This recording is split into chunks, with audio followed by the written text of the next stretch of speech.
Hey guys, today I thought I would do a video that some of y'all have, kind of commented about me doing, as far as how I got started collecting. And I thought today would be a good day for this video. You see, I've got a lot of stuff here on the table, and I'm going to explain their purpose for being here. I'll even bring you in closer and show you these items, but see, I got my notes. But really, it started, I grew up as a kid. I would always watch old war movies. And, I'd watch them on, TNT, TBS, AMC. I grew up watching those movies, and I just fell in love with them. I thought it was awesome to see, the bravery and what people were willing to do to serve their country and fight for their country and everything. So I just got a lot of respect for all the veterans, and uh, that kind of got me started, like I said, at an early age, watching old war movies. And when I was a kid, I would play, honestly, I got some Army Men here. I would play Army Men with my dad. As a small kid, we'd stand some Army Men up in the hallway and we'd roll a ball and knock them down. And I got a lot of great memories of doing that with my dad. And I actually do that with my son and my youngest daughter. If you wanted to watch a video, I made a video several months ago of playing Army Man with my kids, and we kind of clown around and stuff. And I do a lot of things with my kids that me and my dad did when I was a kid, and it's real special.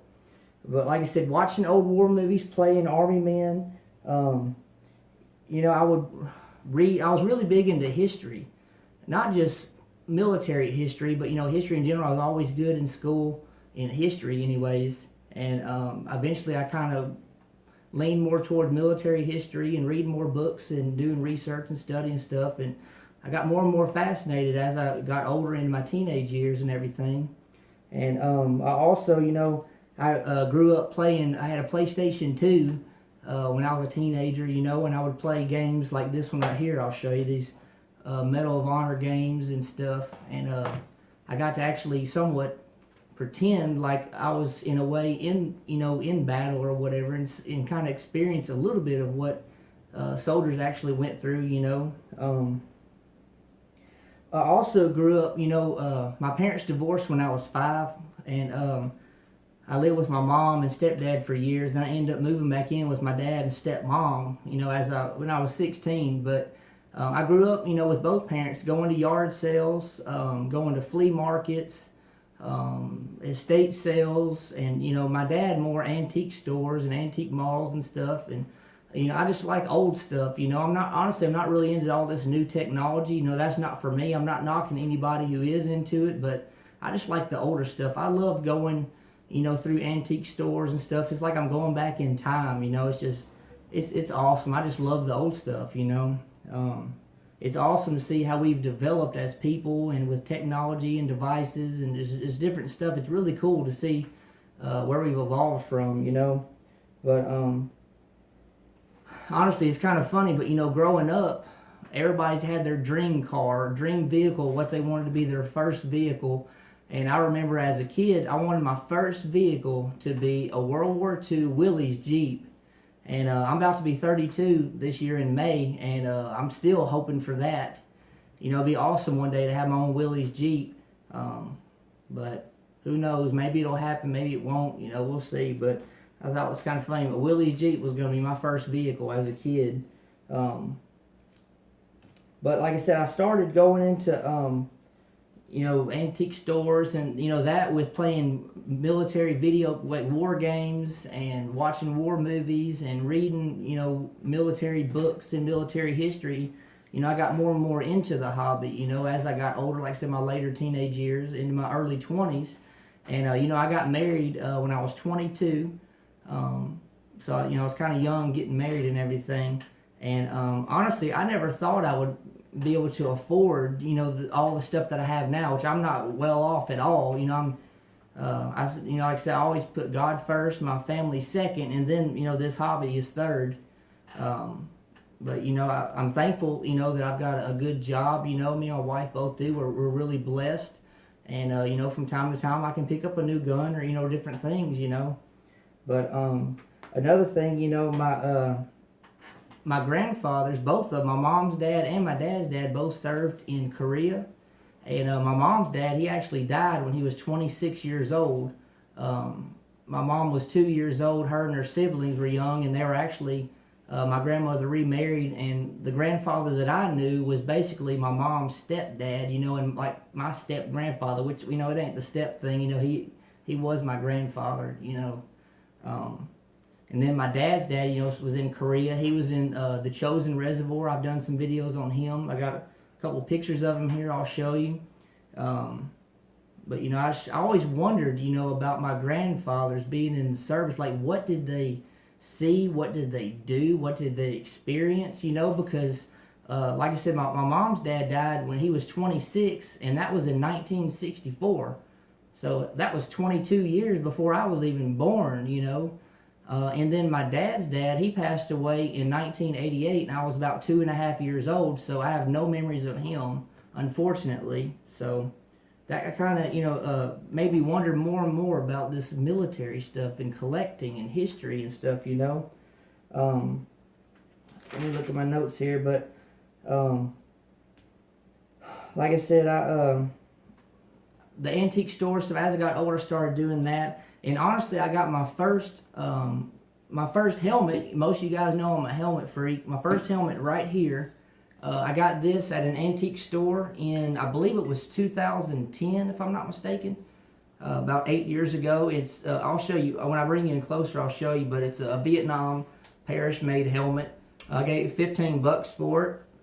And, you know, like you guys know, this started, my first helmet started the whole freaking out about helmets, loving them, you know, wanting to get more and more and add to my collection.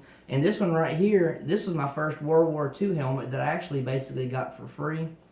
But I'll tell you about that here in just a minute. But like I said, I got really into, you know, searching for the stuff, you know, and over the past 7 or 8 years, you know, I've been all over the place, you know, and kind of somewhat made a name for myself. Not that I'm a celebrity or somebody special, but a lot of people in these antique places and different stores, they know me by name. They know why I'm there. I have people who call me, text me, send me pictures, reach out to me, email if there's stuff I'm interested in, because I've built that, you know, somewhat reputation, I guess, if that's the right word to use, as far as, you know, hey, that Jonathan guy, or Jonathan, he, you know, he likes military stuff. That's my real name. You know, I go by John Boy 09, but my real name is Jonathan. But, you know, people reach out to me, you know, and that's what I encourage you guys to do. Just start and just do what you can do.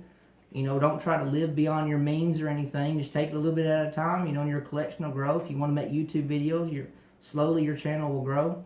Because, you know, I started making videos of my military stuff in October of 2012. So about 5 years and 3 or 4 months. And I never thought my channel would be close to 1,000 subscribers and have all these views and interest. I just did it for fun. And then, you know, as I made more videos and stuff, my channel slowly, and I do mean slowly, grew. And, you know, it got me more excited, and, you know, as far as collecting and sharing my collection with others, you know, because that's part of the fun of collecting, is being able to share it with people, not just to have it in a room or whatever, and you're the only person that ever gets to see it, you know what I mean? But you do got to be careful who you let in your house and see your collection or whatever. You got to be careful with that kind of stuff. But anyways, I guess I'll go ahead and bring you guys in and show you more of here what I got on the table. This basically started me as far as collecting these items here, and so I want to share them with you now. Alright, so these are the items I'd like to share with you. And like I mentioned, you know, growing up as a kid, me and my dad would play Army Men. Like I said, we'd stand them up, roll the ball, knock them down. And a lot of these Army Men you see here, which this isn't all that I have, but a lot of these I've probably had for 25 years or more, maybe close to 30 years. I don't know. I was a small kid when I got most of these. Like I said, there's a bunch more, and there were a bunch more. But, you know, when you're a kid, you get curious about plastic melting. And so there might have been times when these were thrown in the fireplace or blown up with firecrackers, or, you know, or whatever. But a lot of good memories with these guys here, you know, with my dad. And I play with these same ones here with my kids. You know, it's really cool to kind of pass that on. Like I said, I grew up watching old war movies and stuff. And this right here, this exact one I'm holding in my hand, was my very first war movie. The Dirty Dozen. It's a great movie, you know. If you haven't seen it, I've seen it probably 40 times, 50 times, but it's a great movie. Definitely get this if you haven't seen it, which, you know, now I have it on DVD, but I got this, I think I was about 12 or 13 years old. My grandmother got it for me for Christmas, and I've always had this. I'm never going to get rid of it, you know, even though I don't watch the VHS no more. I'm just not going to get rid of this. It brings back a lot of good memories. I've had this for probably, man, I don't know, 18, 19 years or something, but definitely going to hang on to that. And then moving on right here, I apologize about my camera flipping back and forth. It's the sun's shining in here and it's trying to adjust and focus, but this right here was my very first military game that I played, Medal of Honor. I ended up getting all the Medal of Honors in the Call of Duties for PlayStation 2. And believe it or not, I still have my same PlayStation 2 that I got when I was about 16 years old. I had it for about 15, 16 years. But still have all these original games, and they're still fun to play, you know. So this, and, you know, the watching the war movies, and then, like I said, Army Men, and then, like I said, reading books and history and stuff got me into it. I'll show you. This is my grandfather, my dad's dad. Unfortunately, he was 59 when he passed away. But you see, this is the original photo of him here. And I took it to CVS, and for $3, they blew it up, which is really cool. I always loved that picture of him. He was a forward observer for a 81 millimeter mortar platoon. Like I said, Battle of the Chosin Reservoir, you know, the frozen Chosin, that's him. I wish I could have, you know, met him and had a relationship with him, you know. But like I said, I mentioned this was my first ever helmet right here. I got it for $15, like I said, about 7 or 8 years ago. And it's got a 79 on there, which when I got it, you know, it had heavy paint on it. It's got, see, a 79 on the back there. And I actually did a paint removal video on this, and this was underneath there. It had been painted over several times. Like I said, it's a Vietnam era helmet from the 70s, or, you know, late 60s, 70 era or whatever. But for $15, this basically started me getting into helmets, you know. And this right here was my very first World War II helmet. This is it's a McCord.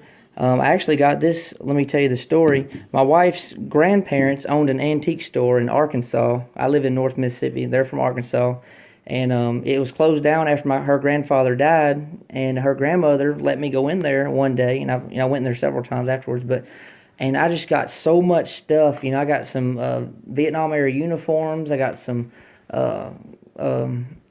a belt of 50 caliber bullets, you know, they're blanks. I got this helmet, just a bunch of stuff. My wife got a few things, and really her grandmother didn't want anything for it. You know, y'all go in there, if you see something you want, just get it, because it had been closed up for, you know, for several years, and I mean, she didn't care. But you know, we had a lot of stuff. You know, I wasn't just going to take it from her, you know, 'cause that's not how I am. So I had $100 in my pocket, and I gave my wife's grandmother that and got a bunch of stuff. So there's no real way of determining exactly how much went to this or that. So this helmet right here, I basically got it for free, you know, or very little of anything.